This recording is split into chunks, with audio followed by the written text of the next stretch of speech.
What was his original conviction for? Thought everybody knew. It's before my time.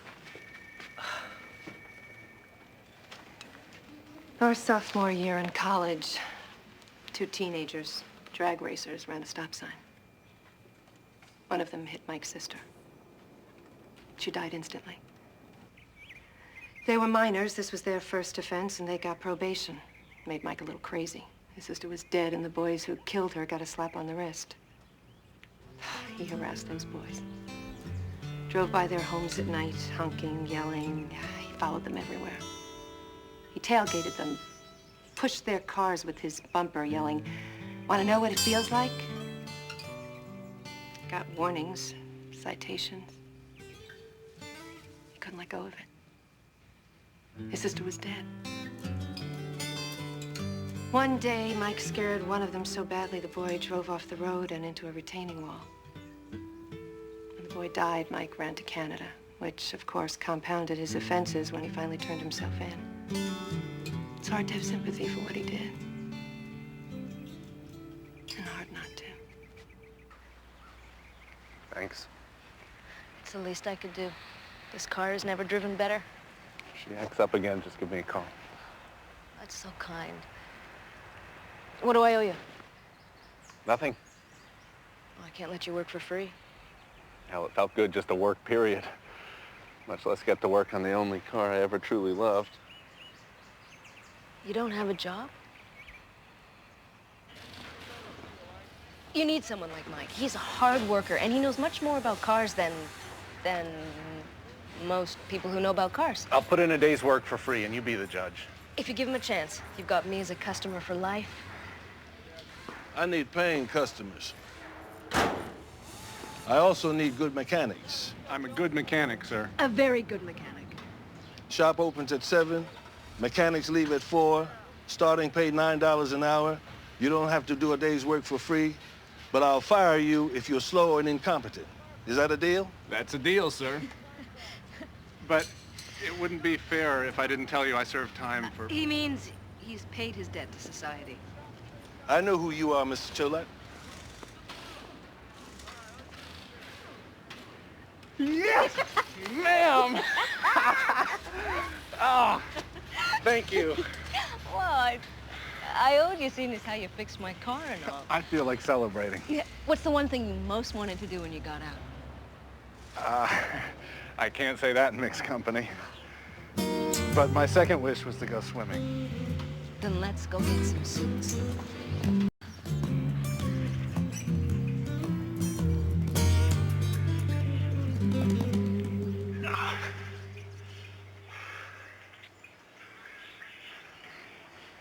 It's funny what you miss. Things you used to take for granted. Trees, opening doors. It changes you. You were famous for your temper. I'd love to be famous for not having a temper. Or for controlling it.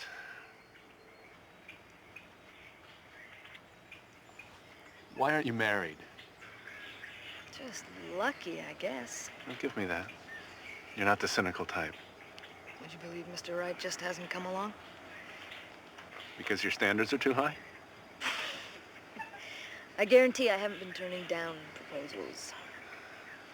And guys are getting a lot dumber than they used to be. Come on. You have a hard time taking a compliment. Okay. Mr. Wright came along and left. In fact, I've had a string of Mr. Wrights that have all turned out to be Mr. Wrong. So I've sworn off men forever. It's my luck.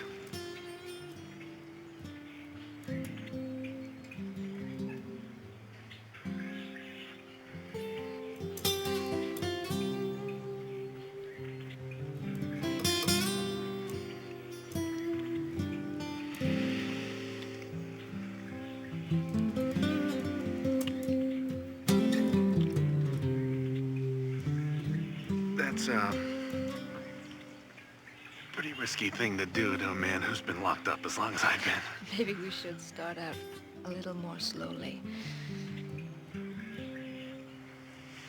Okay. How about a date? Okay. I'm free. Where do you want to go? Not tonight. Tomorrow night? I can't. Just how slowly do we have to go? I have to catch up on my work tonight because I played hooky all day. And the Lopez rehearsal dinner is tomorrow. How about after the wedding reception the next day? Dear Leon, miracles do happen. So I lied in the last letter, so shoot me. This time I do have a woman and a job. A nice woman and a good job. A nice, gutsy, funny woman who happens to be the sister of my ex. It's not as complicated as it sounds because, contrary to what I wrote before, my ex is happily married and running for judge.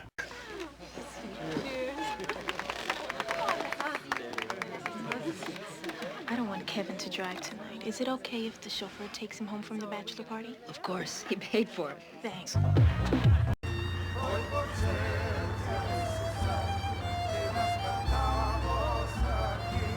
The waitress at Shipley says she'll put Diane's sign in the window. You think you can get me one? Diane's coming to the wedding. You'll find hundreds in her back seat, and you can have them all because she's quitting the race. Why? Bruce says she's hurting his business. When did this happen? Last night. She's making the announcement this afternoon. Might have already made it. Where? Johnson High. Soda crackers, bananas, aspirin, whiskey, milk. I'll be back. Every remedy for a nervous bride. Daddy, I have a run in my hose. Would you get me another pair? I'll do it. No, you stay. Thanks, Daddy. Pantyhose.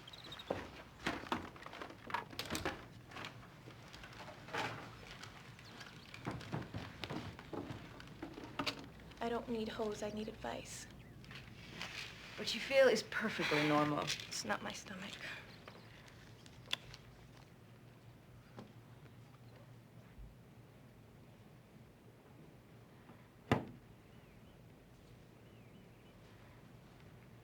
These photographs could be old.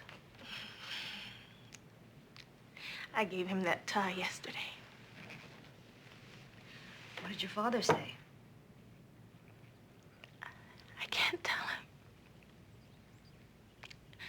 I don't want him to know that Kevin could be so awful. There's no telling what he'd do. Besides, maybe it wasn't so awful. I mean, we aren't technically married. And he probably had too much to drink. And if he drank too much and broke some windows or tore up somebody's flower bed or chopped down a tree, I'd forgive him, wouldn't you? I'd forgive him for breaking windows. But not this. I can't tell you what to do, Melinda. Just give me an opinion. I'm a wedding coordinator, for heaven's sake. Please.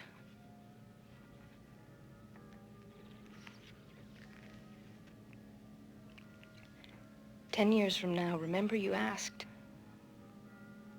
If this were my fiancé, and he did this the night before our wedding, I'd figure he wasn't the Mr. Right I thought he was, and I sure wouldn't want to spend my life married to Mr. Wrong.